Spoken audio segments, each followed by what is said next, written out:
Hello, I'm Susie Kessler, the director of the Mychal program here at the JCC in Manhattan, our program for meditation and spirituality. On July 3rd, 2014, our beloved teacher and friend, Rabbi Zalman Schachter-Shalomi, known to everyone as Reb Zalman, died peacefully in his sleep at the age of 89. In March of this year, Reb Zalman joined us here at the JCC via Skype for a special program, and we're pleased to be able now to share this precious archival video of the evening with all of you. In 2009, Reb Zalman had engaged his friend and New York Times bestselling author Sara Davidson to begin what he called the December Project. They met every week for 2 years with the goal that their conversation would help teach people to navigate the December time of their lives and learn to confront life's greatest mystery. So on March 31st of this year, Sara joined us here at the JCC to discuss the book that emerged from that conversation. And we had the great honor of having Reb Zalman here via Skype for part of the evening. Sara and Reb Zalman were joined in that conversation by Rabbi David Ingber, spiritual director and founder of Romamu. And David was also given rabbinic ordination from Reb Zalman, as well as Rabbi Mychal Springer, the director of the Center for Pastoral Education at the Jewish Theological Seminary. We invite you now to join us for this profoundly beautiful and moving conversation about the December time of life that can help us learn to face our fears, live life to the fullest, and come to the end of our lives with love and gratitude. Hi everyone, we'd like to start as much on time as possible, so that everybody who has a seat, take a seat. And if you have a coat on a chair, please take your coat off the chair, because we like to have all the seats available. Possible there are coat racks outside, or you can just put your coat on the back of your chair. Should we call Reb Zalman? So we are now going to call Reb Zalman on Skype. Thank God for Reb Zalman. Oh.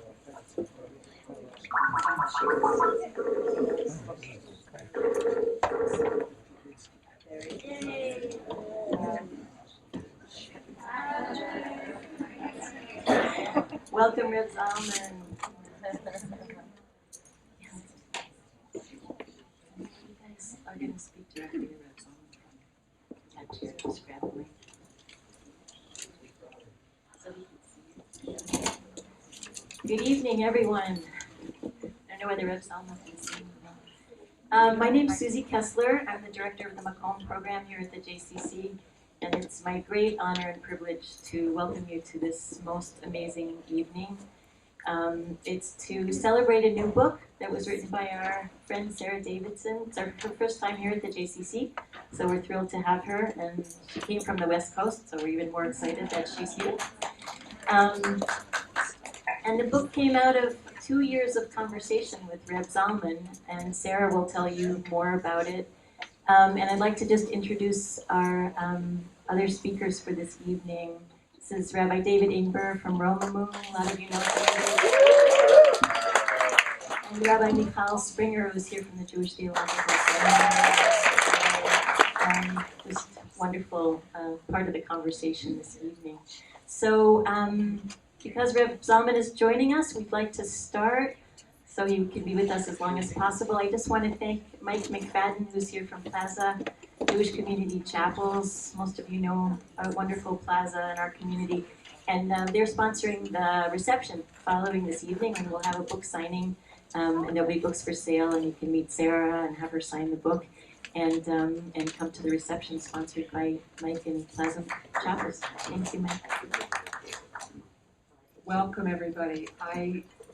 The problem here, some people here are saying they can't see the screen. The problem is Reb Zalman wants to see me, and if I sit down there, I can't see any of you, so I don't quite know what to do. Over to the left, then he can't see me. If I move this way, he can't see me. Just fine. Okay.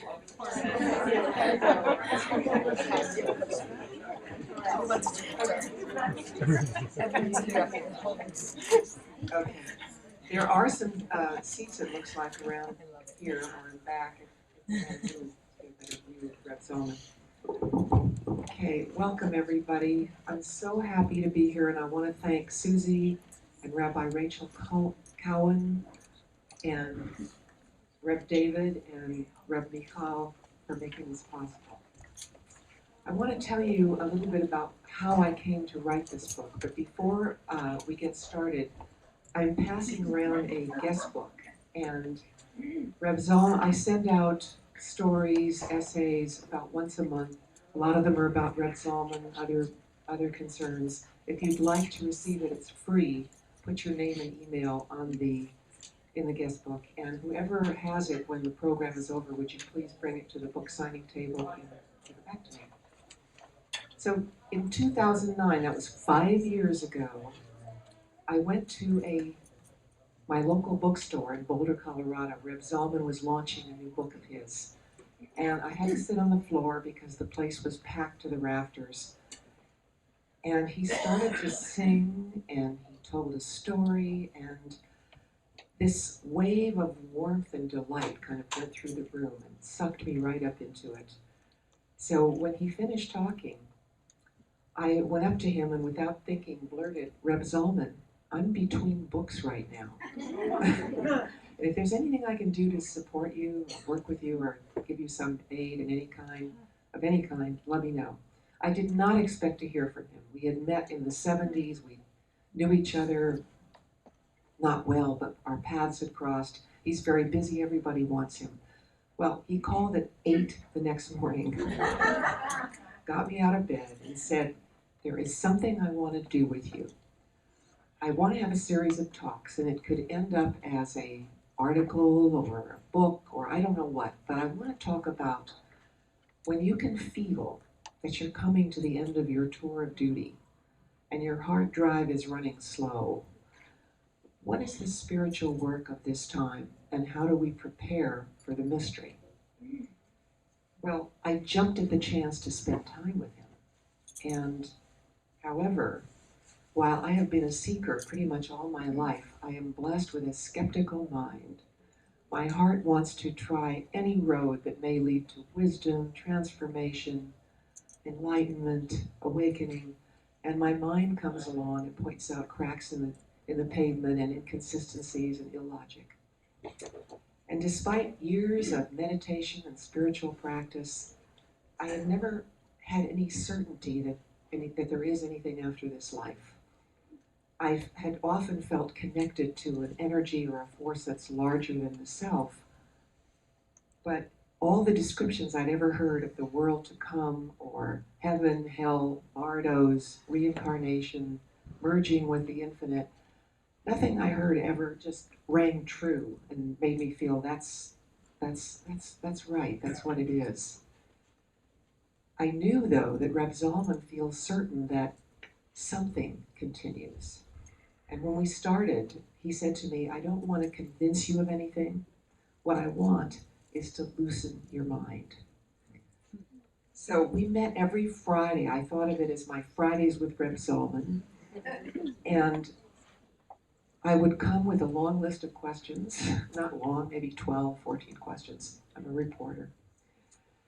And I found very quickly that he never answers a question directly. Whatever you say, he goes where he wants to go. He sings a song, he tells a story, he thinks of something that reminds him of something else. And at first I tried to lasso him back to the question I'd asked, but he can't be lassoed. And I found that no matter where he went, at some point, something would emerge, an insight, something that came out of left field that I hadn't expected, something startling and very beautiful. It was like a pearl would rise. So I decided to just let him run. And we're going to give you a taste tonight of what those Fridays were like. I'm going to ask him some questions. The other two here will also ask him some questions, and you'll have an opportunity to join the conversation also. So, Reb Zalman, welcome to the Manhattan JCC. I'm delighted to be with you here. Can you hear me well? Yes. And I'm very glad. And I see the people here, and I remember a time when I was, I think, in this room, giving a memorial talk for my friend Shlomo Karlova, telling stories. The JCC is a wonderful, wonderful place, and it has a wonderful reputation. And many of you, as I can see here, have been to the JCC before, so I'm very glad that this is happening, and that Sara is here with you, who directly in the room. I was very glad to be able to do that, sharing with her where I was at this time. And to me, this was important because I did not find that my own teachers told me what it was like when they got older, because the spirituality that happens toward the end of life is different than the one that happens when you're younger. So here I am, and I will continue to schmooze with you. When Sara will raise a question or two, I don't have anything more to add. And you can find in the book. I understand it's a good read. Is there anything we can do to improve the sound? I can't hear you. Can't hear you any longer.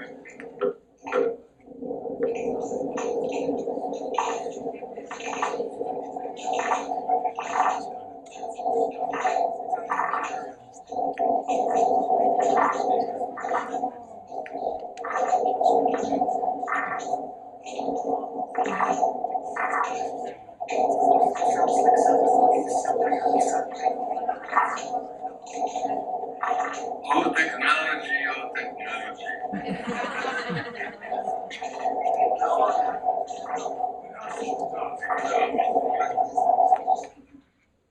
Ah, much better. Oh, the noise is gone. Now can you hear me? Yes. And I can hear you, and we might continue. So, let me start by asking you, because a lot of people ask me, well, why did you want to do this with me? Why did you pick me? The answer is, I don't know how long ago it was, that we met in Long Island, and you interviewed me, and I thought that here's a person who knows how to ask the right questions, and to hear with the right ears, and with the right heart behind it.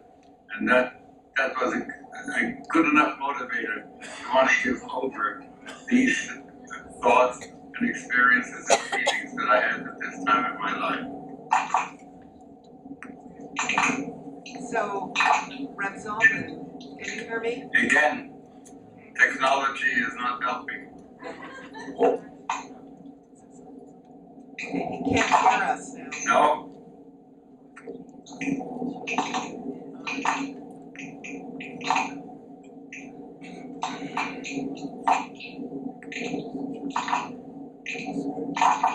I have a feeling that we're getting communication from the other side of life.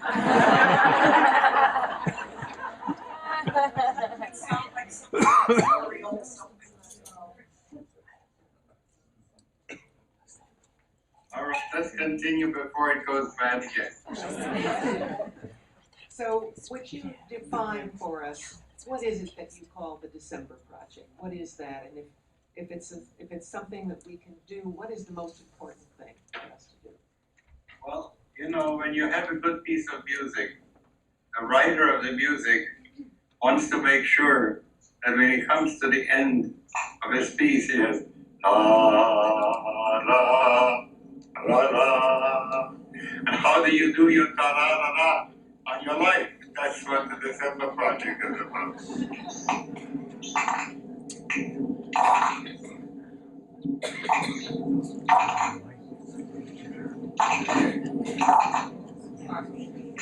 Reb Zalman, can you put the headphones on you were wearing when we tested it?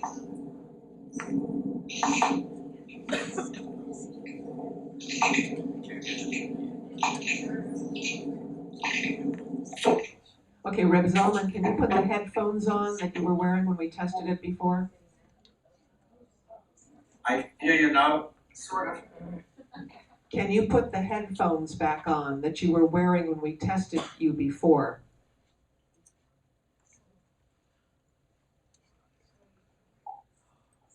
Can you hear me? I can hear you. Okay, I need you to put the headphones back on that you were wearing when we tested it. I see. Okay, I will do that.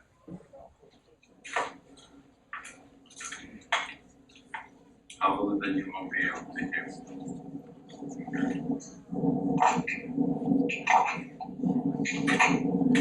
Sorry.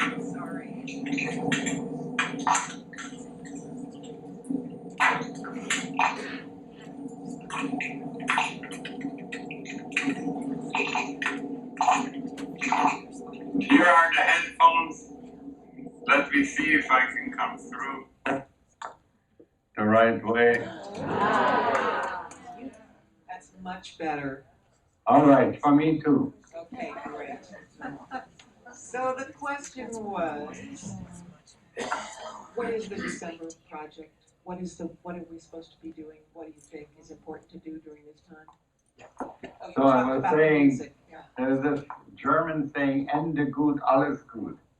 If you get the end, you come to a good end, everything is good. And as I was describing to you before, that a musician, a composer makes always sure that the last notes should be ones that somehow gather together everything that a piece of music was about. I have a feeling that this is necessary right now for people too, that they be able to spend those days and when there are diminishments of the body and difficulties to drag the body around and you feel tired, to be able to do that without having a sense of despair about it. And it helps to look back and to see where did I come from and what was my life all about, and to recognize that in the curve of life now we are coming to another level, to another end. And the December project is to make sure that with the extended lifespan, we also have extended consciousness. If you don't have extended consciousness at the end of life, then it feels quite miserable. And is some of this work applicable when you're not in December, but in June or May or even September? Well, it's very clear that anybody who works on their own awareness, their own consciousness, will do it all through their lifetime. You know, when I see, for instance, talking to my children today, I see that, thank God, I'm so amazed at the amount of insight that they had that I didn't have at the same age when I was their age at that time. So it's truly, life craft is a life task. We talked in the book a lot and in our conversations about dealing with pain. For you during those 2 years, the decline in your physical well-being was much steeper than you had expected. What did you learn about how to cope with that? Well, there's a big difference between, I would say, discomfort, pain, and suffering. Suffering is an additional thing about how I deal with it. Pain is something that I can say, oh, yes, that's an intense feeling. Intense feelings are different than suffering. That's about all I can say. You know, I can't talk more about it, but I know what it's like. And I'm sure that you have had experience the same way. The best way in which I would talk about that would be to talk about women who have children. When you are in labor, you are not saying that you are, it's true, it's pain, you know, but in a sense, you have a sense you're doing it for something. Life is going to come from that. The management of the awareness while you feel extreme discomfort, that's really what it's about in dealing with pain. So I think you talked about meditating between the contractions. Yes. I once started a book that I wanted to call Meditations Between Contractions because the pain is not constant. Sometimes There are some people who feel constant pain and it's a pity. But in between, sometimes it lets go. And when it lets go, you can go ahead and you can ask yourself, and how long will it be? All my troubles, Lord, soon be over, is also a good thought to have. A lot of people, especially me, are more worried about losing their mind, memory, than the physical diminution of the body. My mother died of Alzheimer's, and both her parents had dementia. So every time I can't remember why I walked in a room or where I put my phone, which happens all day, every day, I would go into a panic. And I asked you, as we talked, how can we deal with this fear of losing what feels like our very self, what we identify as the self? I want to tell you something. When I think back in my life, there were some things I can't remember so clearly anymore. Thank God. They have been in the compost. And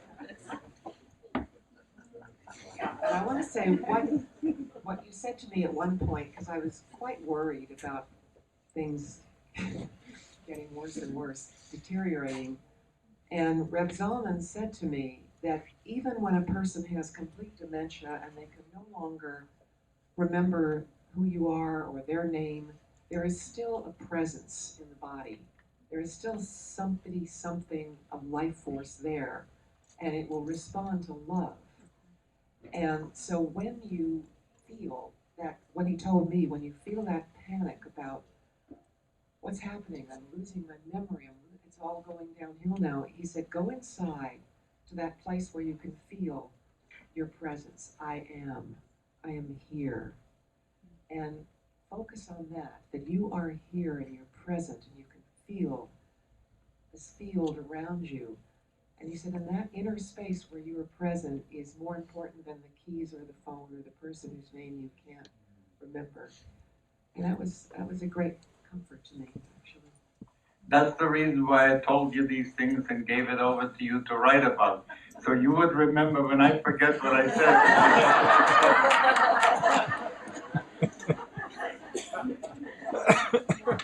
And also, as you can see, this is not a grim book. There was so much laughter and singing and wonderful exchanges between us. And you talked about the sweetness of this part of life. Could you talk about that? What is, we talked about the pain and the memory, but what is sweet and meaningful about this time in life?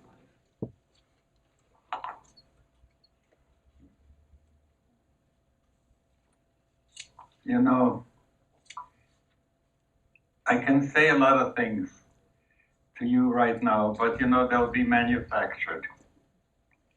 I don't want to manufacture an answer to this one. The meaning is these things are very personal. If you have a good friend, and if you have a spouse like Eve, with whom I can share these things, I can really speak about the meaning of things as it is true and real, not as I'd like to advertise it to the world. You know what I'm saying? Very often we say things that are politically correct, that we think will make people think well of us and so on. But the deep stuff that happens when death comes closer is not something that is very much what you want to put on Facebook. However, you did talk about the Japanese term, I don't remember, but that sometimes, he said that sometimes in his past he used to work very hard to quiet his mind. He would have to sit and concentrate and focus, and that at this time, sometimes it just comes automatically without any effort. Would you want to talk about that? Yes, you're reminding me, thank you again, for being external memory for me, because when I was talking about what happens when you just sit and nothing is happening, as it were, in your head, the Japanese in Zen call it shikantaze, empty mind. And it's a very wonderful experience at this point, not to have to think and to worry and and to just be happy in the sitting and in the emptiness. Now, many people would feel bored about that, but the difference between loneliness and solitude is very great. And one of the things that people in this time of life in the December Project can do is turn loneliness into solitude and really keep company with God. I want to ask, would either of you like to ask him anything at this point? David, you said you wanted to ask something about the afterlife? Let me see your face, David. Sit there and take the... Hi, David.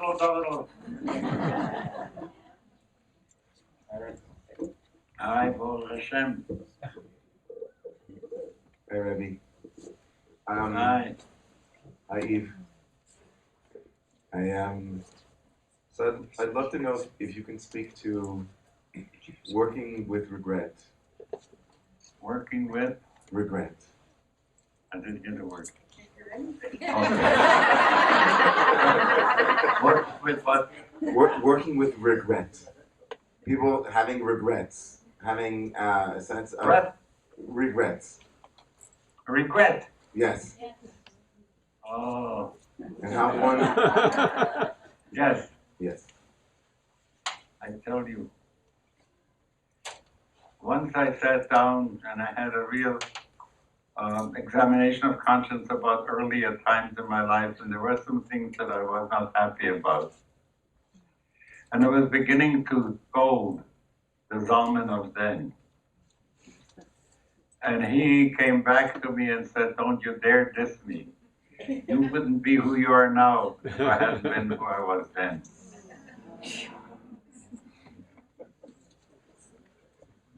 It's good to remember those. He told me that extreme regret is like the fires of hell.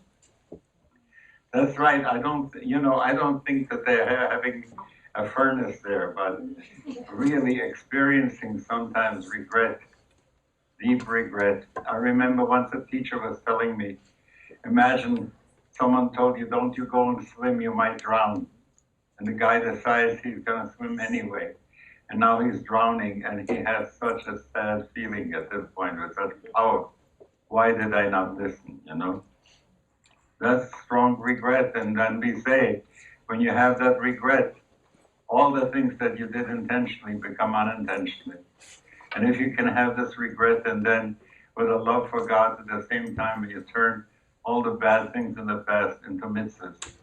It's an amazing process, It's not easy. Here, we are trying to sell a book. And I tell you, the good stuff is really in the book and not what happens when we are doing these sessions. So buy the book and you read it, you get it. But what I'm trying to say is there is much more to the process of the internal life and the experience and seeing oneself nochach b'nei Hashem in the very presence of God. I keep saying when I'm talking to a group like this that this talk is also being monitored for quality purposes. There is a sense of the presence of God in sharing with you because you're all living souls, and the day will come, we all belong to Schachter-Shalomi, and the time will come that we all will have to go. And when the time comes before, the more you can do it with a sense of, into your hand, your holy hand, I commend my soul. Into your hand, your holy hand, I commend my soul. If you can do it in that way, you'll be much better off than if you kick and scream.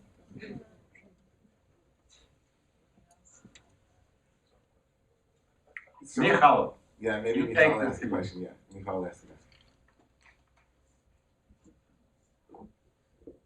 Hi, Reb Zalman. Hi, Mychal, dear. Hi, Mychal. It's an honor to enter into this conversation with you. I don't know how you could tell, but I was itching to come just in that moment to ask you a question. So, into your hands. I think that many of us want to feel that, want to have that sense that everything is going to be all right. We yearn for it, we stretch ourselves towards it, and wonder how we can get there with intellectual integrity. Intellectual won't get you there. It's really true, you know. Every time when you look at the way in which people, most of the self-help books don't help because they're addressing the left hemisphere of the brain. They don't speak to the heart, they don't speak to the intuition. At the gate out of life, no seichel, you know, no concept is gonna help. What will help is to be able to say, I surrender, I let go, and give myself over. So I've been thinking a lot about this surrender, and I'm young compared to where you are. Maybe I'm in October, I don't know. God willing. And so I have this sense of surrender in my life, sometimes.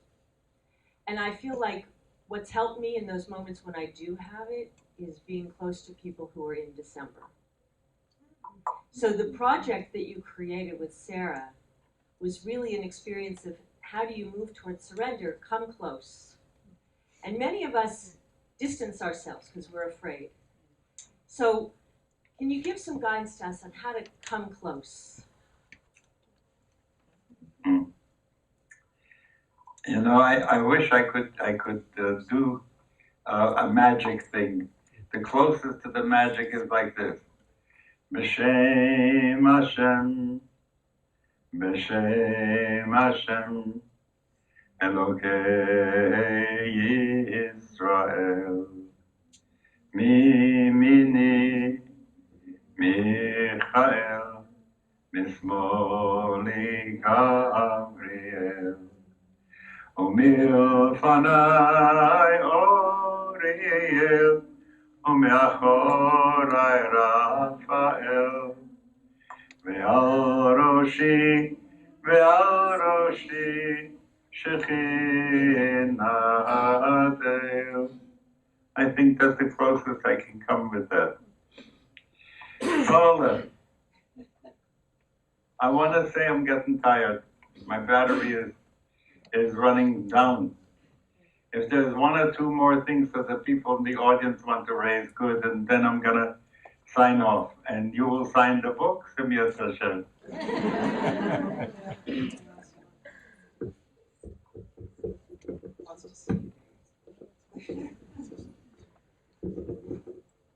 Reb Zalman, one last question. Yes, and nevertheless, with you. With me? You. I love you because there's always a haftarah after the set. Ironic because we don't have the haftarah at Ramu, but I was going to say that. So you very much believe in reincarnation. Is that true? There's some form of reincarnation? Reincarnation? Yes. I believe that there is such a thing as Gilgul. And if you knew my cat, you would agree. So I want to ask you, do you think that when you leave this world at 120, that you're going to come back? And if you are, what do you want to come back as? That's a Purim question. Or better, who do you think you were before? Well, I want to tell you something. I sit where you are because that's going to be the last one. I want to say that this time around, I also wasn't who I wanted to be. I'm trying to explain that. I was the one I was delegated to be. I was deployed. when I started out in high school in Vienna, I had no idea that we would have to be refugees run away from Hitler. I had no idea when we were in Belgium that we would be in internment camps in France. I had no idea, that from the Lubavitcher that I was, that I would now be involved with something called Jewish Renewal. No idea about that. I didn't plan it.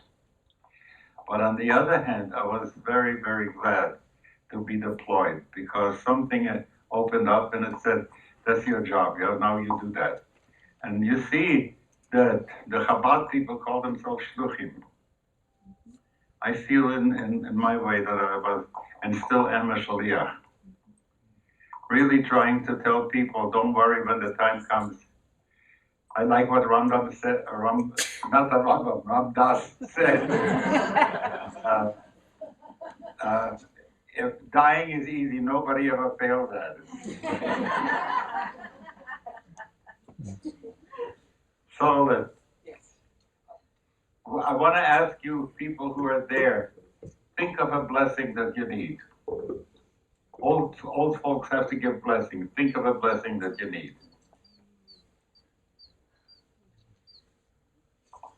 Misha Berach, Avotena Avraham Yitzchak v'Yakov, Roshan Yosef David Shlomo Yiborech, et kol kahal hashomim, v'yishlach lehem bracha v'atzlacha b'holmas yadeh, v'yarech yemim v'ne'imim, v'yizku l'chaim tovim, v'lemesirat haneshama b'shatam, v'nomar Amen. Amen. Thank you, Reb Zalman.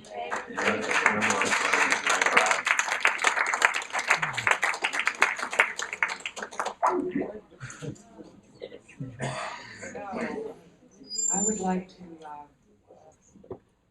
tell you that first of all, in the book there are many specific practices and exercises at the end of the book, and if you want to take up the December Project at any age, there's a long section that will kind of offer some guidance. I thought this was wonderful. I've never heard him say these things before. I think you all brought it out of him. So I'm eager to hear what is your impression of what he said in this experience. What touched you? Mychal and David.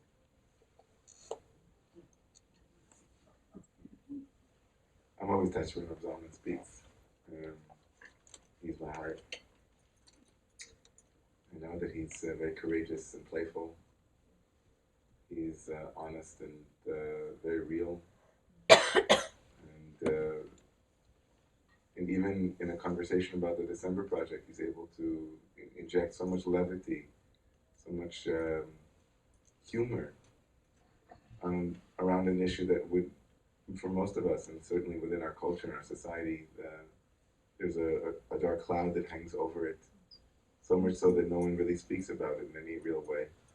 We don't have conscious dying classes. They don't. We're not trying. The Pew Study is not giving us conversations about whether we should do programming for conscious dying. And in general, I think in our tradition, we don't do separations that well. We don't have conscious uncoupling. We don't have this untethering, and I think that it's absolutely fascinating for me as someone who's literally half Reb Zalman's age, to wonder that the difference between the December Project and what Mychal called the October Project, the September Project, is the inevitability of the December Project dispels any myth that you are going to live forever. But the same thing is true for me at 45, and at 46, and at 55, and 56. The Gemara says that a person should do tshuva the day before they die. They should return completely to God the day before they die. And of course, the Talmud then says, when's the day before you die? How does someone know the day before they die? So the Talmud then says, oh yeah, you're right, you should do tshuva every day. Which means to say that the December Project is the daily project. Yeah, actually, I asked Reb Zalman about that after you mentioned that to me, and he said you should do tshuva every day, but he defines it in this context as turning your attention to God.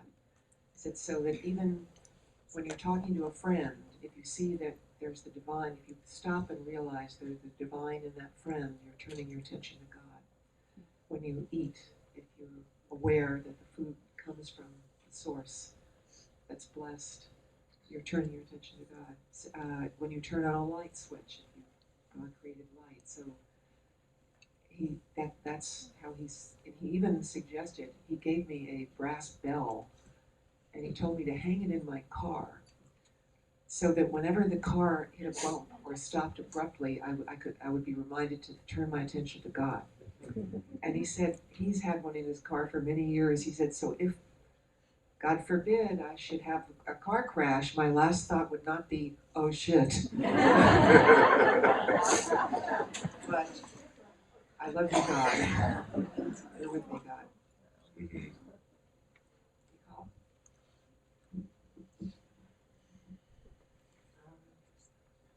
My reactions, as I'm sure all of our reactions, are very personal. So I told Sarah I've been reading the book. I'm deep into it. And my father-in-law was born a year before Reb Zalman in Vienna and died 11 years ago when my younger daughter was just born.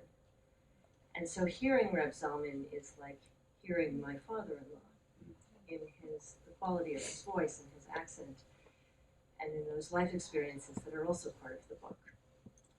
My father-in-law fled Vienna shortly after Kristallnacht.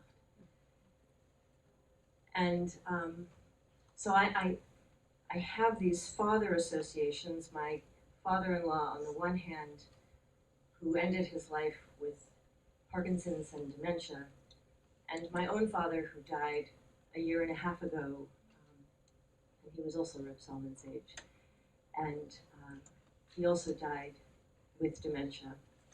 And hearing him speak is almost like hearing the voice of wisdom of people who no longer have language. Your questions that are also in the book about living with dementia, I love Reb Zalman's calm and embrace of that. And my mother also has dementia. And she, like Sarah's mother, is in this place of perpetual happiness. Whenever I speak to her, she tells me how magnificent I am, which is a blessing. It's a blessing. But she's the wisdom that she is able to impart is of her joy and her gratitude, which is tremendous wisdom. But it's not linear in the way that Reb Zalman is able to be. And there is a blessing in being in very old age and having clarity that I don't expect I will have, which is why I think of myself more in October than in September. And being in dialogue with a place that I don't expect to reach myself. So Why is that? because both my parents ended their lives in dementia, and I feel that that is where I will head towards. It's a family legacy. I'm Not- missing. Yeah, not just in their generation. And for me personally, being able to enter into a space of looking at the end of my life now and trying to come to that place of surrender feels more important than waiting for what. So to hear him doing this as a sort of a guide into the future and bestows amazing blessings. I would like to share with you all what happened to me during the 2 years that I was blessed with the ability to spend every Friday with Reb Zalman. As I told you, I came to him really quite terrified of the reality of what I felt would be non-existence. And as we talked week after week, about a year into it, I went to Afghanistan as a reporter. I was with a women's peace mission. And we were told to avoid big hotels because that they could be targets for terrorist attacks. So we stayed in a little, they call it a guest house. It was very primitive, but it was out of the way. And when we left, 2 days later, there was an attack on the guest house. It was bombed and everybody in it was killed. And I felt like I had missed by 2 days being part of that. And all the people I had met there were volunteers from India and Scotland who had come to help out, and they were all killed. And the woman who cleaned my room and was so cheerful, even though she was wearing rags, I mean, everybody was gone. And 2 weeks later, my mother died. And even though I knew, of course, that she was on the way out, she was in a care home by then. When she actually passed, I was in the room with my sister when she passed, and before she passed, even though her eyes were closed, that you could see the life force in her. She was moving, and then suddenly that body was like an empty hull, a husk, just completely void, like something, a shell. And it was a shock to see from one second to the other how a living being becomes a husk, and to realize that I'm going toward that. We have the same body type. I came from her body, and that's what I will become in a very short time. So it accentuated for me the reality that it's one thing to talk about it every Friday with the wonderful Rabbi, but it's another thing to have it in your face. And shortly after that, my sister lost her husband's, both parents died, and their beloved dog died. And it was like suddenly death was in my eyes, nose, face. It was just all around me. And I thought, this probably is not an accident that I've been asked to do this work with Reb Zalman. And then I got sick. I got a disease that's called labyrinthitis. It sounds like a joke, but it's not. I was so dizzy that I couldn't walk across the room. I could hardly keep my eyes open because everything was spinning all the time. And I thought, when the doctor told me you have labyrinthitis, I thought that's really a good description of my life. It feels like that's what my life is like, running around constantly. And the doctors couldn't really do anything to help. They just said, take it easy, it will pass. And I went to see an energy healer in Boulder. Boulder is one of those places where there's an energy healer in every neighborhood. And I was lying on his table, and he was checking the energy in my body and the balances. And all of a sudden I heard from within, what I heard was, it's okay to die. It's not going to happen now, but when it does, it won't be terrible. It's not something fearsome. It's really going to be okay. And I'd never heard anything like that. And, people always ask, well, what is that inner voice? Is it just a random thought that comes to you, or is it guidance? Does it come from inside or outside? And I asked Reb Zalman about that, and he said, unfortunately, there is no litmus test to tell you if this is authentic guidance or inner wisdom, or it's just a random thought. He said, but if I pay attention to it and I start to move with it, and I feel like I can do something with it, it's probably the real juice. So as I lay there hearing it's okay to die, which was such a message I'd never heard before, an image came to me. And I was in a snowy, wintry landscape, and I was in a sleigh, and I was wrapped in wonderful furs, and I was being driven towards some faraway lights, like there was a little village or something, and they were very warm and welcoming. And that was the image that came to me. This is what it's going to be like, a warm, welcoming journey to some lights. So I told the energy healer what I had felt and what I'd heard.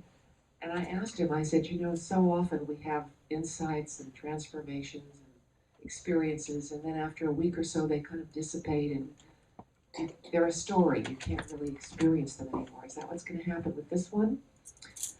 And he said, are you asking me if it has a shelf life? Yeah, I guess that is what I'm asking. And it was 3 years ago, and I want to say that I can still access that place where it's okay, where I feel it's okay. So this has been a tremendous gift that came to me personally through working with Reb Zalman, even though he didn't set out to do that and it wasn't clear, you do this, this, and this, it's what happened. And I hope if you can look through the book and try some of the exercises, that maybe you will have your own experience of what December might be. So, anything else? Anything you want to ask me or each other? Or, I'm curious, because both of you work with people. How do you work with people who come to you when they're very frightened of death, or when they've just had a loss and they need help with that?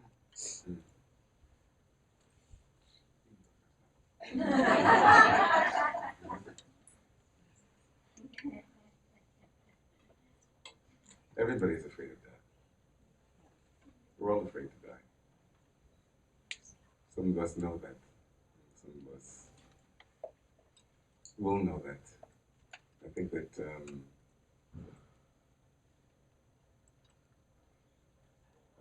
think that like most of these inevitabilities in life, the greatest thing that a friend or anyone in a position to support can offer is a space where people can feel into the truth of it. That more often than not, the pain that we experience in life, what Reb Zalman said, is suffering is optional versus pain, which is uncomfortable. The difference between them often is suffering is fighting to some degree with what is inevitable. And there's always pain, increased pain when that happens. So I think that the most that I can do, or that I think that anyone can do, someone who comes and you hold the space for them to really feel into the truth of it, the reality of it. And when the heart and the mind want to close down to that, we encourage the heart, which is the strongest muscle in the body, to open, to feel the truth of it. I think more often than not, when we give explanations, explain away horrible things, we do a great disservice. So there's chokhmah, there's great wisdom in knowing how to hold someone else when they're coming with their pain, knowing what not to say and how much to say. And that's a very delicate balance. Pollyannish explanations of death are insulting, and at best, and at worst, they're damaging. And so I think silence, when we hold space, presence is very, very important with these things. That's one. I think that's another thing that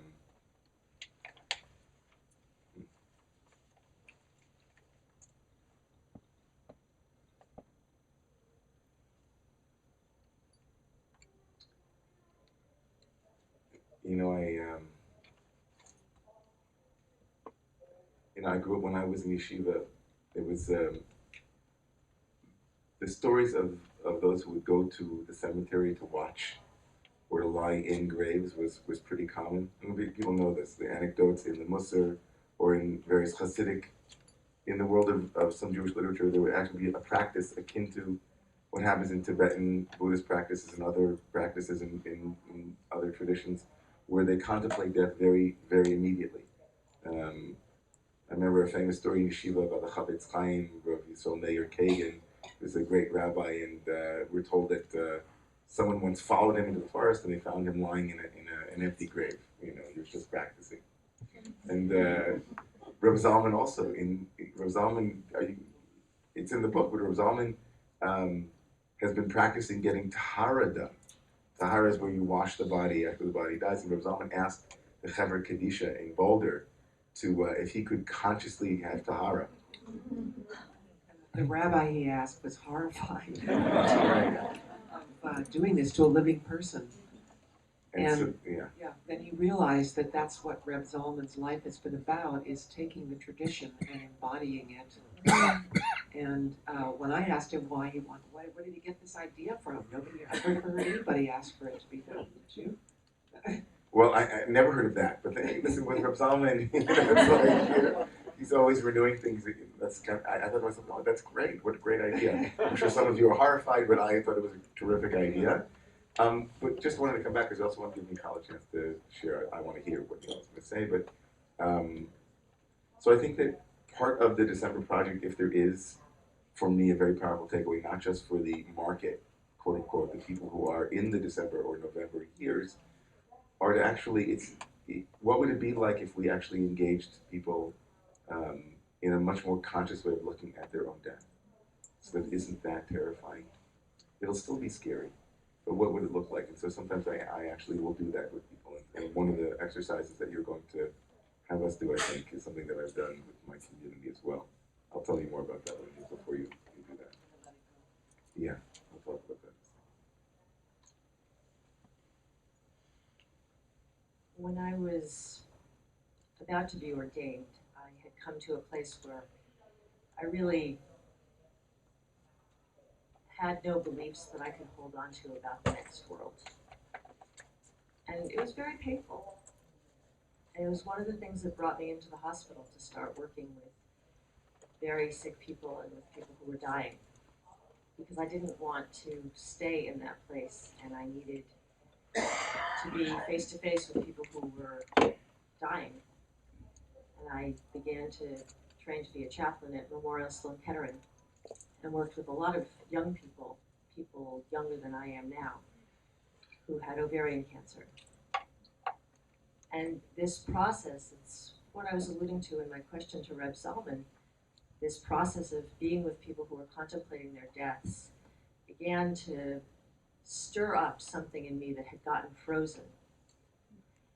And over years of being face to face with all kinds of people who were dying of AIDS, people who were watching their children die, people of all different ages, I discovered that I had more room for faith than I had had when I was in my intellectual space. It was a great surprise, a life-redeeming surprise for me. Mm-hmm. And 14 years ago, my brother-in-law died. He had colon cancer. He was 39 years old, and he died just before his 40th birthday. My daughter at the time was 8 months old, and I brought her with me. I was on an extended maternity leave, and so we just moved in with him and my brother to be part of his dying. People thought it was a little odd that I would bring my baby to the home of a dying man, but it made perfect sense to me, and he had a lot of delight watching my daughter play on the floor while he was dying.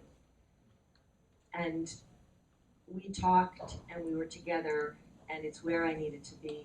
And his name was Peter Chiquino. He was an amazing man whose dying was a great teacher to me. And he embraced it with great wisdom and invited anybody who wanted to join him in that exploration. And I think of him regularly and the gift that he gave, and know that these December years are so precious if we can overcome the terror, which some of us can do and some of us can't. And if we can't, we can't, and that's okay. And if we can, or some of the time enough, we can let people into it in a way that enriches everyone, both the person who's dying and the people who are going to live on. And I keep that dying process with me as a great treasure.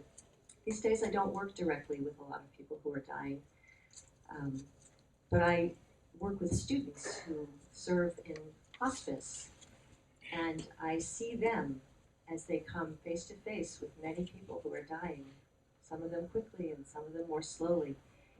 And I feel these young people receiving this great wisdom. It's really a multi-generational project. It's sort of along similar lines of come and be together and learn from each other and treasure that learning. So when I started my chaplaincy training, people would often say to me, "Isn't it depressing?" And sure, there's a lot of sadness, but the opportunities for embracing life and feeling nurtured and bolstered to live this life that we have for as long as each of us has it is unparalleled. I was really touched when you talked about bringing your daughter there, because my daughter just had a baby, and it's my first grandchild. And everybody tells you that being a grandparent is so fabulous, it's so wonderful, but I don't think you realize it until it happens to you. At least I didn't. And I live in Colorado, she lives in Chicago, and she asked me to organize the bris. And I said, how am I going to find a mohel in Chicago when I live in Boulder? So I went online, of course. And it turns out they're even rated on Yelp. And I discovered that there are female mohels now. They're called mohelet. And how wonderful. A lot of them are retired pediatricians.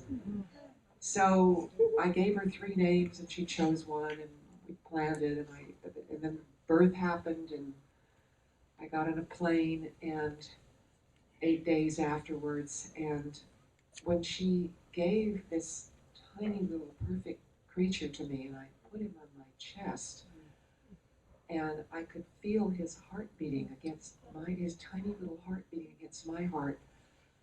It was one of those moments when the mind just stops and you get to just be. And what came to me is I'm 70 now, and my light is slowly getting less intense, it's dwindling. And here is this brand new tiny light coming into the world. And with him, I'm connected to his future, and he's connected through me to my past. And I just felt this powerful sense of connection to life before us and life continuing. It was amazing. So I totally get it. Also, I was reading a book recently where someone said that, we come from darkness and we go to darkness, but we aren't really bothered by the darkness we came from. We don't think much about it, but we are very bothered by the darkness that we seem to be heading toward. Do you think they're the same?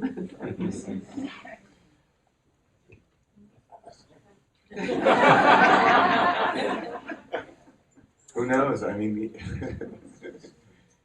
we have to befriend these things. Yes. It's kind of a larger set of what the two of you were speaking about as an organic cycle of life.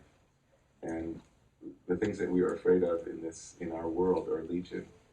And when we distance ourselves from things that we are afraid of, they take on a shimmer of fiction, of a lie to some degree.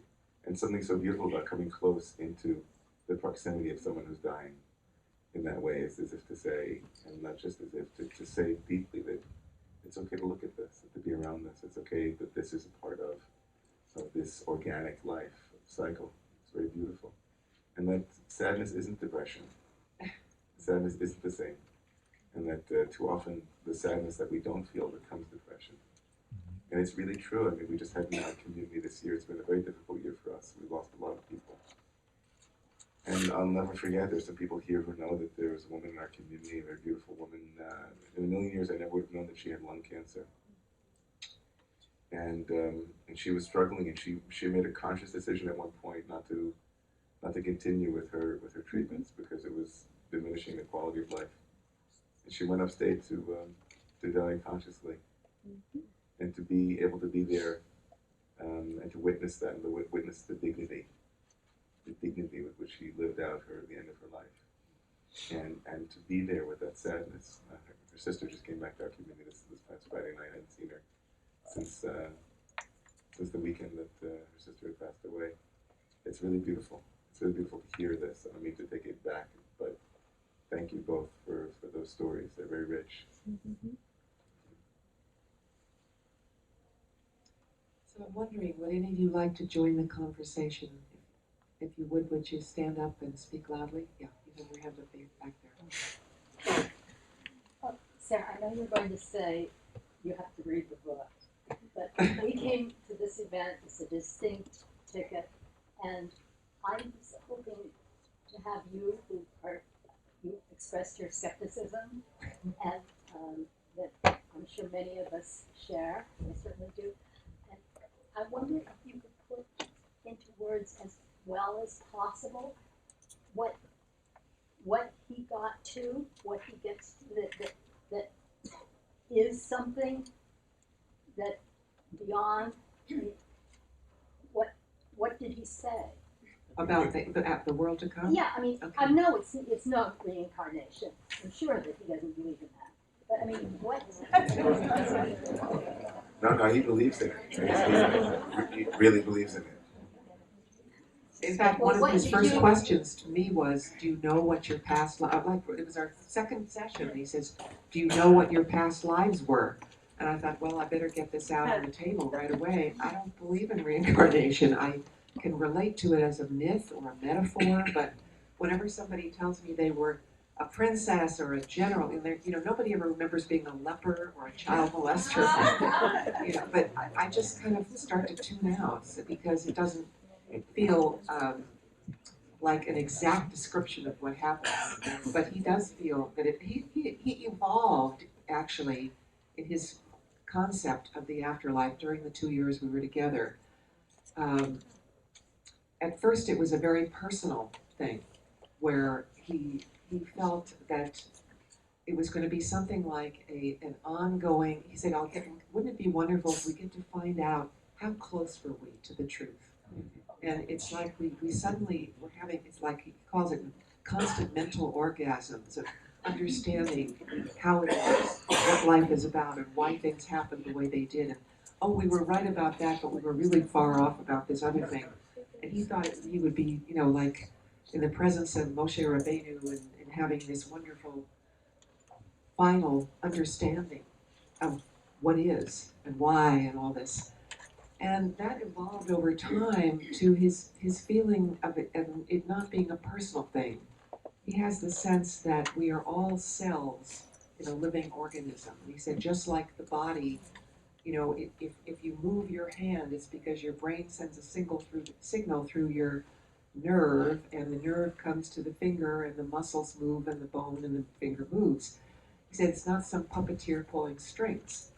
So we're all cells. This is what he thinks, not particularly the way I would put it, but that we're all cells of this organism, and at the end of our time on Earth, that we contribute whatever we've learned to the vast store of consciousness and knowledge, and that then future people can draw from it.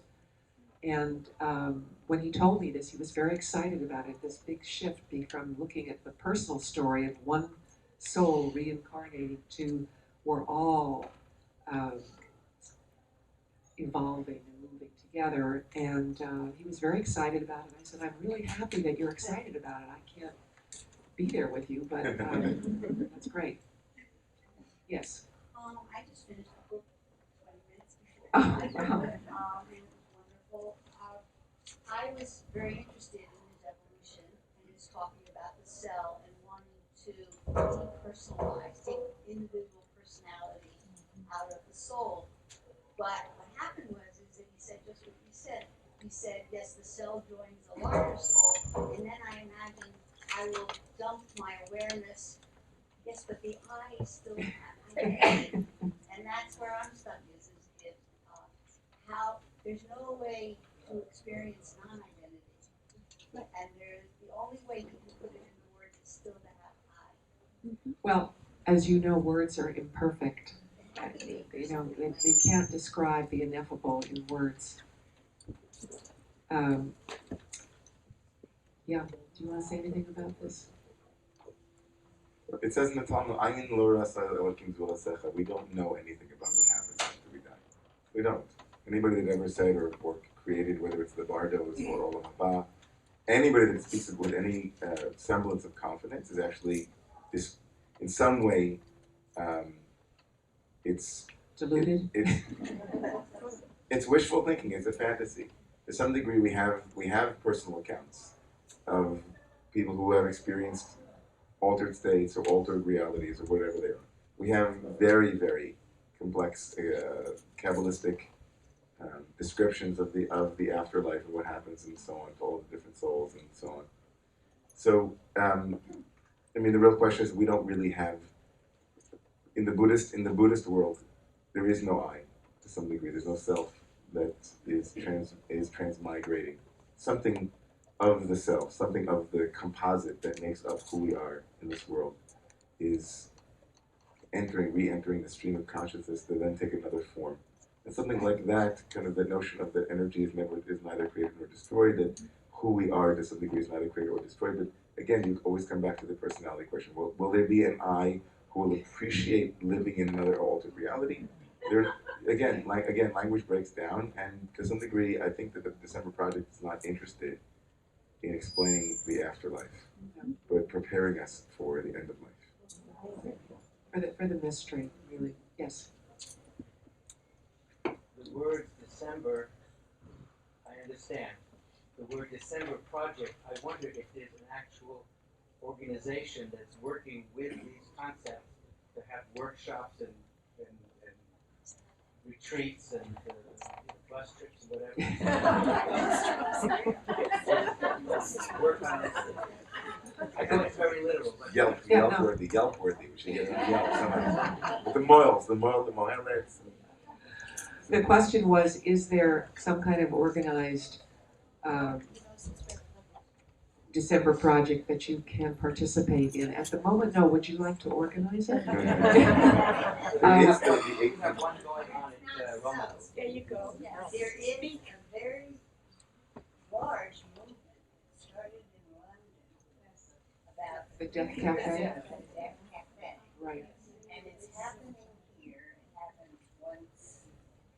Can everybody hear? She's talking about the movement that began in Europe for having death cafes, where people meet at a certain cafe on a certain night and they talk about mortality and the stuff we don't talk about in our normal day-to-day discourse. And it's very deep. It can be very deep. Yeah. And it happens at the Agriculture Society. And the woman who runs it is Carol's saying that it happens at the Ethical Culture Society, and there's a woman who runs it. And what is her name, Carol? Barbara Simpson. Barbara Simpson. And it's an amazing thing. The first time that I went, I expected that I was going to find 14 people, and they would be mostly older women in the room. And I walked in, and it was in a huge room, and there were 120 people, and they were all there because they wanted to face the whole idea of death and dying and what it means. And they were multi-generational. And it's always that there's that many people there, and it's the conversations are really wonderful. The first one I went to, one of the guest speakers was a woman who's been a corporate person and became a funeral director, and she was talking about green funerals. Green burial, yes. I also want to say that I hope, because as I said, there's exercises in the book, and also, if you purchase the book, you will get a free recording, a free MP3 that I made with Reb Zalman in Boulder, where he starts by singing, and then we talk, and at the end he leads a meditation on letting go. And wherever Matt is, I want to tell him we're going to play the meditation at the end, not right now, but at the end, that'll be the last thing we do, his meditation on letting go.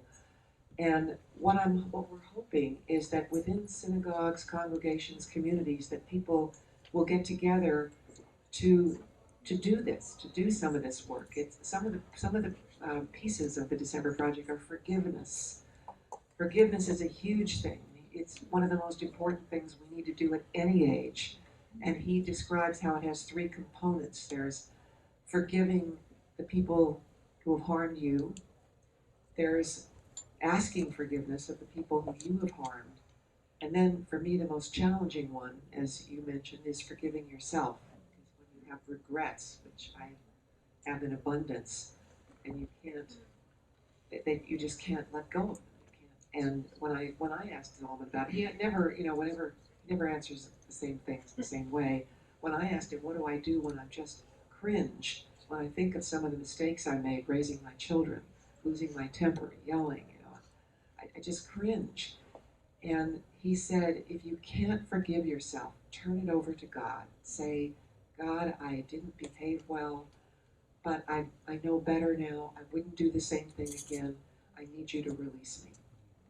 So the forgiveness work is an important thing. Gratitude, life review. There's a philosophical review where you really try to look at what your purpose in life was. As he said tonight, and I've never heard him say this, he had no clue what his life was going to be about, nothing was planned. But when you look back at it, there's as one of my friends says, there's a golden thread that carries you from the beginning towards the end. And it remains to be seen, I mean, what he meant when he said that, and it's really powerful. He said that he wasn't the person that he thought he would be. Yep. That was a very powerful line. Yeah. I'm not going to forget that line because it led into this, right. and that each step along the way, every detour was a destiny. Very powerful. Yeah, I don't think he meant that as a baby he had an idea of like he wanted to be a cowboy or something. I think it's more that everything was unplanned. Mm-hmm. And that so that because your question was, what would you like to come back as?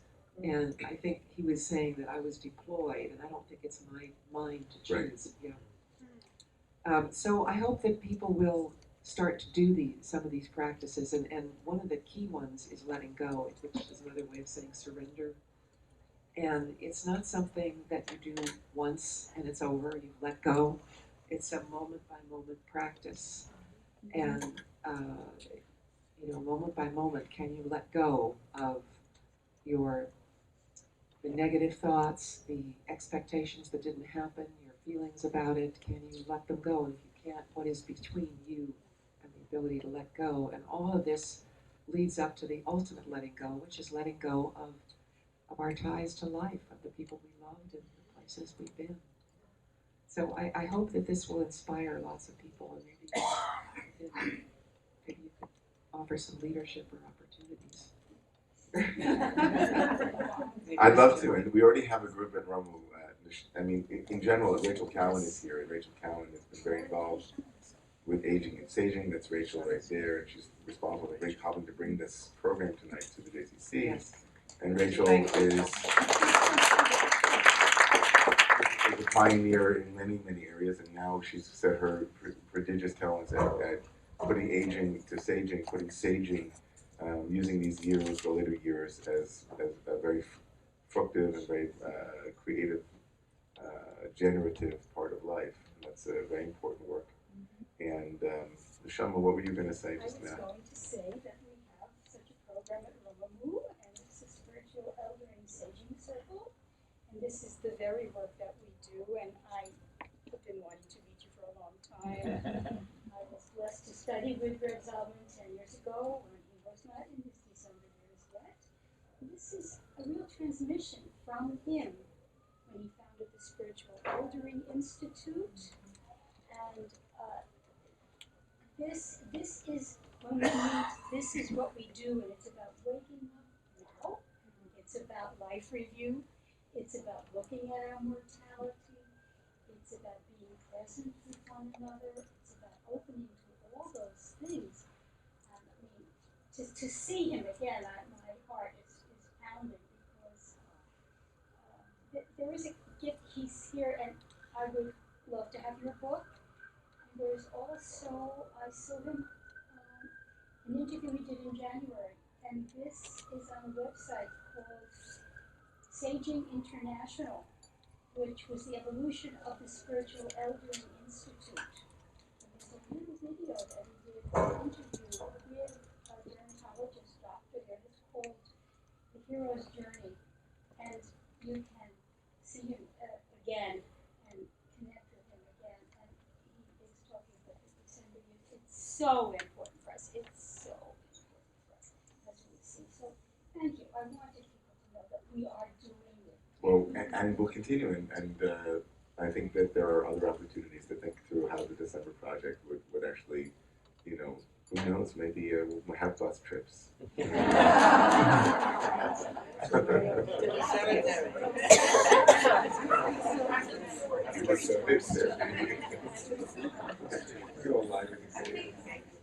think that your expression, great mystery, at the end of life is a very good one. But I'm asking myself, it's really ambiguous, because I'm asking myself, does Reb Zalman think there is a place of existence or some actualization of something, or it's that we simply don't know? Okay, the question was, does Reb Zalman think there is an actual something that happens, or do we not know? I think this is an individual thing. I don't think any, as Reb David said, nobody has the answer. Nobody knows. So I'm just Wondering curious. what Reb Zalman thinks. Well, I think I just explained that he thinks that we have lived before and will live again, and that we will also, we ourselves in a larger entity that is evolving. I'm curious, I'd just like to see how many people here tonight have a real sense that there is something that continues after the death of the body. Okay, how many people feel pretty sure that, or have a really strong sense that when it's over, it's over? Life. When life is over, that's the end. Okay, and how many honestly don't know?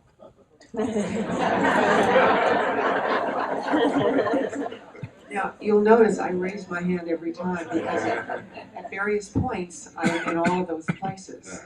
I don't think this is, you know, what I came to at the end of this gift of spending 2 years with Reb Zalman talking about mortality, of course we didn't talk about it directly, but was that I didn't want to put my energy into wondering and worrying and trying to figure out what was coming. I wanted to make every moment count, to squeeze the juice to the last drop. He talks about that a lot. He said because when people ask him what is the beauty of this time of life, he says, I have such an appreciation for every moment. When someone gives me a strawberry and I bite into it and the juice flows, how sweet it is. And then he said, actually on public radio, he said, when I have a bowel movement,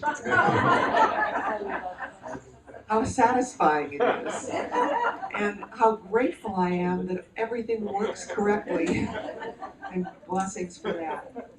So, yes, you have a question back there. It's so interesting, the whole focus Can on you stand up, please? Yeah. the whole focus on trying to figure out what happens afterwards, when I really think, I think David, you said this, the separations of what we're so horrible at, and the discussions that we really need to have with the people that we love as we're dying. I had a 22-year-old daughter say to me last night, very impromptu, if I was in a plane, and the plane went down, would I know who to call on her behalf? That was a very odd question. And then she went another level and said, would I know who to call for you? Me.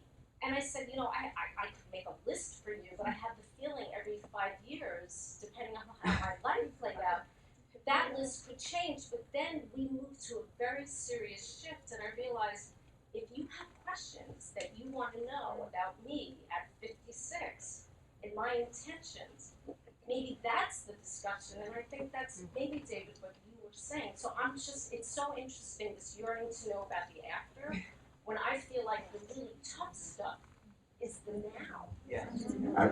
I mean, I'm obsessed with so I think, of course, as a young father, and being someone who's done a lot of pastoral work with people who lost their parents when they were quite young. Whenever somebody comes into my office and says, my father died when I was 12, or my father died when I was 21, 22, I of course think to myself, there are thoughts that go through my head. I wonder if, God forbid, I would die early. What would be the legacy I left for my children? And it leads me to make these little videos for my kids. When I'm alone and I'm thinking, okay, I'm gonna go do something, I make a little video on my phone, which is a beauty now. You can just take on your phone and say, Abba loves you, I will always love you. You know, just little things, you know, did I tell you that I did that? You know, I try to keep a recorded history now, so that I'm responsible for my death as well. You know, for the legacy that I leave, the things that I should have said that I didn't say. I wouldn't want it to ever be that my kids didn't know. And of course, that doesn't mean that there's no way to avoid, right? But I try to do my best to be as conscious as possible during my life now. Your story reminds me when my brother-in-law Peter was dying, he wrote a letter to my daughter Ariella, who was 8 months old, and he put it in an envelope and he said, "Please read this to her at her bat mitzvah." We were allowed to read it then too, which we did, and then we put it away, and then when she had her bat mitzvah, we pulled it out and we read this letter to her.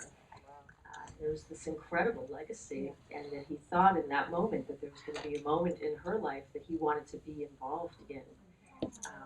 And the words that he wrote were not just powerful in the time when he died, but actually were a gift to her as she became a newly conscious person in a different way. Yes. I just wanted to share with you something that Shlomo Kalbach said. He said, we laugh when a child is born and we cry when we die. He says we have it all wrong. We have it all wrong. Thank you. It's wonderful to hear Reb Zalman. Yeah, you put your hand up for a while in the back. Yeah. Oh no, well, I'll get to you next. Go ahead. This story. After an evening like this, you and I will say, okay, if Sam says to David, whoever dies first, we'll tell the other. We'll make a phone call and we'll know, because although I believe, I don't.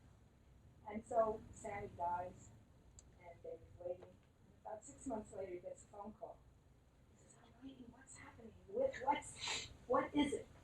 Where are you? What's happening? He said, he said, I sleep, and then I eat, and then I make love, and I turn over and I make love again, and then I eat some more, and I sleep some more, and then the next day I wake up and I eat, and I sleep, and I make love. And the other one says, this is heaven. He said, no, I'm a buffalo in my own.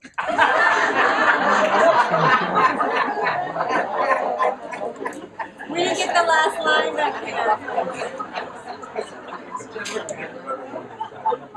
Yeah. No, we The didn't. woman in the purple. Then we'll come to you next.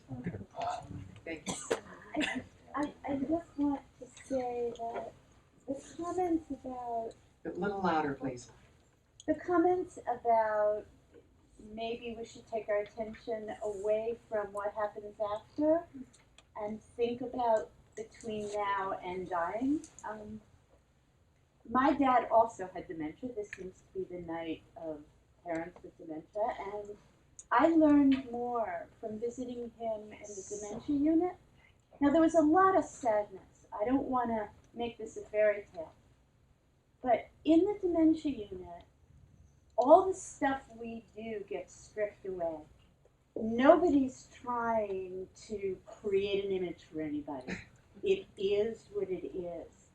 And the raw emotion that gets shown there, and the learning to touch, because speech is gone, and we don't easily necessarily touch. So I cannot express how much I learned about living and being in relation from visiting my father in dementia unit. So I think there is so much that we can learn if we can openly engage together around this stage of life that is this December project. Thank you. Yes.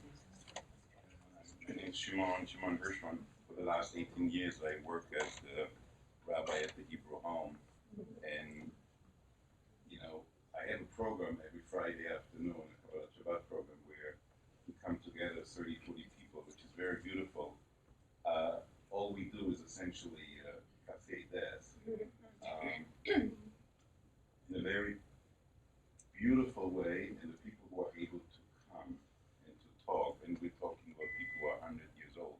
It's not like the 7 years old. There is no age that defines this question. But I'm not sure if it would work if we call it cafe des. There is something very beautiful, which is Me'ein Olam Haba, Shabbat Menocha. So Shabbat is a little bit the experience. But I want to just share one thing, and that is that I was very struck by someone who asked me to come, who was dying of cancer. And he said to me, in the most succinct way, he says, like, where do I go and what do I need to pack? And it was, I've never heard it like that. I thought it was really, really beautiful. responded, I said to him, I'm not sure if the question is what do you have to pack. I wonder if the question is what do you have to unpack. And that is, I think, the issue of, we try to think of death as an accident. Telling the jokes is there's a gentleman in England who had a horse and he wanted to get onto the Guinness Book of Records, and the horse was like working and functioning without food and water, and he was just about to get on record in public, and the horse died, and he was very upset, and he couldn't understand the accident, what had happened, and that's how we see death. It's like an accident. People come, and our task is really, the way I feel to put it is we have to bring death back to life. And that is the task, and it's a task not in December, it's a task at any age of our life. Thank you. At the end of your book, where you started talking about some things you've learned over the process, you said, if I close my eyes and breathe deeply, I often find I can be cozy with God, with oneness, not stopping the mind, but leaving it be and feeling oneness lift me. I was very touched by that, and I was wondering if you could say a little bit more about that experience, or perhaps not, that might express it all. Okay, the question came, I'm amazed these people have already read the book. It got published last week. That's wonderful. His question was, I don't know if you could hear, he quoted something I said at the end where I really look into where am I 2 years after spending this time. And one of the things that Zalman says earlier is he said, you want to get cozy with God. He said, I don't want to relate to him as this big, supernatural, super duper galactic power. He said, he's as close, the Sufis say he's as close as the vein in your neck. And he talks about creating an interior space, a special interior place where you go when you want to get cozy with God. He said, I don't have to go to the highest heavens. All I have to do is go to that place inside. And he said that if you're going to pray, you really need to create this inner sanctuary. And you need to furnish it well. And I'm thinking, furnish it? What do you mean? Chairs and lamps and things. And he said, no, all the qualities that you love, and that you appreciate, like compassion and tenderness and love and faith and kindness, all the qualities that you really, really, really love, that's what you furnish this interior space with. It's a place where you go when you want to feel compassion and love and kindness and get in touch with that. And so I do find that, sometimes it's harder than others. Especially, I've had a challenge this past few days. I couldn't get on the internet, and I panicked. It's just feels like my lifeline is taken away. But I often am able to just go into that inner place he talks about and feel that coziness with oneness. And my mind is still there saying, "What are you talking about?" And it doesn't stop, but I don't give it so much attention. And I just don't focus on it. I let it question. It's always going to ask questions. It's never going to stop. But the interesting thing is it has never stopped. It has never brought the seeking heart to stop seeking. So no matter how much the mind chatters and questions, it doesn't still the heart's longing for what we long for. Anybody else? Yes. I had the fortunate experience of being in a course, an experience for a year at the village Zendo called The Last Year to Live, where we began by just confronting the idea of our own death and being brought up short by that to a whole year of experience, living that year as though it were our last year to live, including at the end rehearsing, lying in our own coffins, writing letters to people, everything from wills to proxies to poetry to deep meditations, making that space. And very powerful, and I thought, aha, this is it. But 3 or 4 months away from that, the experience recedes, because it is so terrifying to wrap your mind around your own death that unless you continue to stay conscious about it, it recedes. But the ability to rehearse some of these aspects, lying in your own coffin, like David was saying, to envisioning how would it be for you when you learned that you're going to die? Who would you talk to? What would you say to them? What would you say to yourself? It was an amazing opportunity, and I think if we can have in our community something a little more structured through exercises and experiences, because I think without the structure, it's very difficult to come to that place, to just say, oh, you know, well, maybe on Yom Tov we'll have a little bit of that. But most of the time, it's very difficult not having a structure. So I just want to throw that in and say maybe we can build some of that into our community. Yes. I'm a little hesitant to speak because I have so many thoughts and feelings going through me as I listen to all of you and to Reb Zalman. My mother died about just less than 2 months ago, and also had dementia. And she lived with me for the last 3 years.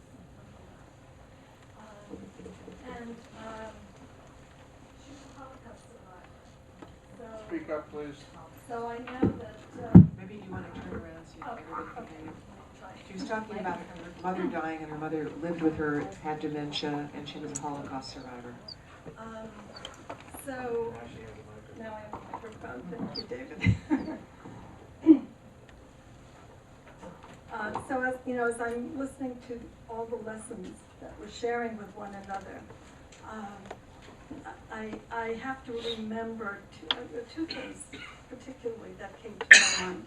One is that as a child of survivors who lost, you know, my parents lost almost everybody. My mother lost her whole family. My father lost almost everyone.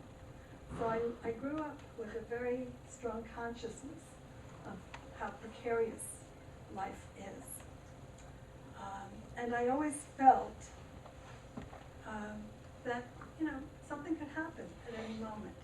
I didn't think of it as a kind of danger. I thought of it as we're all on borrowed time. You know, we're all here for as long as we have, and we don't know, as David said, we don't know when that day will come. And so I think what I derived from what I heard Reb Zalman say, and I've studied with him also many years ago. I'm eager to read your book.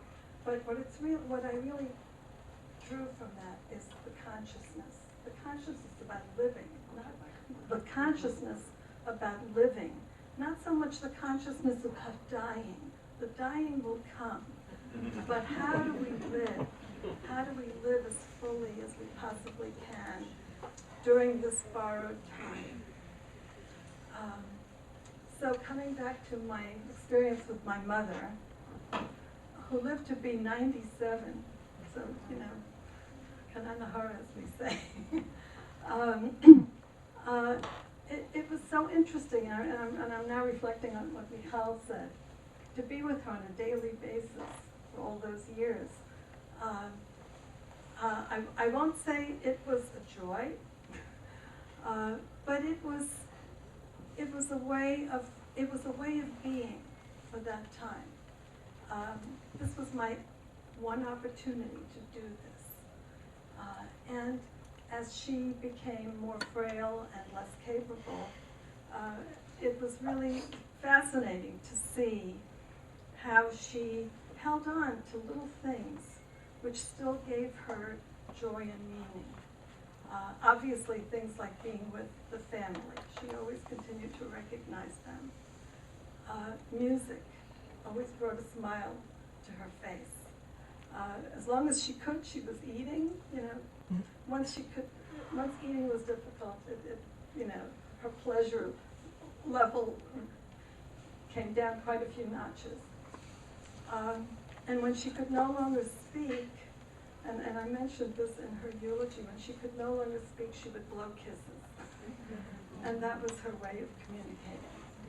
Thank you. So I just want to reaffirm that I think that we hold on to that life. It's not a denial. It's holding on for as long as we can and making the most of every moment till the very end. Thank you. Okay, I think we're going to close. I just want to say one thing about your book. I read the book, and you really did a terrific job. Thank you for that. And what you were able to do is you really captured Zalman. He really comes alive with his very, idiosyncratic ways. And you catch on to the message after a while, and you let it flow. And you're there too. You're very much in the book. And so this dialogue really does take hold.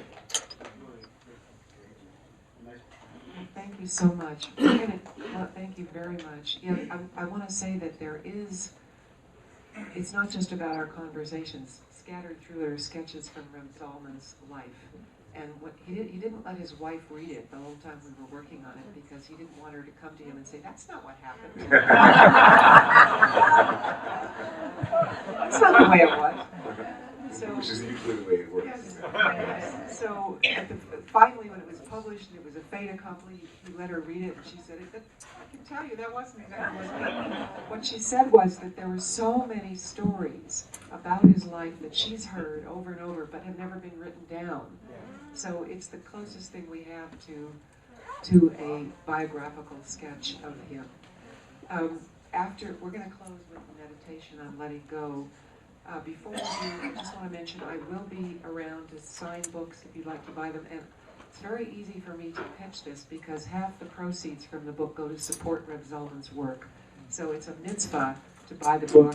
It's a mitzvah to give it as a gift. It's great birthday gifts. And it's also a mitzvah if you want to write a review on Amazon or Facebook or Twitter so we can get the word out about this wisdom and this teaching that's now available. So let's settle in. Is Matt around? Matt's working on it. Just before we started, I want to let you know that this, if I'm not mistaken, this piece is from a group of, a series of meditations for those. It's from a book called Graceful Passages. Yeah. Which is, you can download it. It's available on iTunes or through Amazon. Graceful Passages. Reb Zalman is one of many spiritual teachers, including Thich Nhat Hanh and others, who offer meditations for the end of life. And Romamu, when Romamu began, did this meditation for 3 years running at Kol Nidre before we started Kol Nidre, because the teaching in our tradition is that Yom Kippur is a day of rehearsing our death, as it were, and so we did this as a way of entering into Kol Nidre. So, he was asked by the person who was gathering the thoughts, and it was supposed to be a book and a CD for people who were facing death and to help them through the passage. And when Zalman was asked, he lay down on his bed and he imagined that these were his last moments, and he just spoke. And I recorded it, and now if we all kind of just sit and close our eyes, we can hear what came through him when he imagined he was at his last moments.